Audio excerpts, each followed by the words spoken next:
Assalamualaikum teman-teman, saya Apoteker Gandita dan hari ini kita akan belajar tentang perbedaan penting antara obat batuk biasa dan antibiotik. Jangan salah pilih ya. Hihihi, aku siap menemani. Nah, ini obat batuk biasa. Fungsinya untuk meredakan gejala batuk, seperti melegakan tenggorokan. Cocok untuk batuk karena pilek atau iritasi.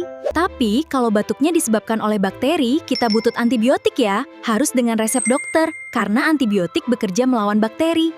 Ingat, antibiotik harus dengan resep dokter.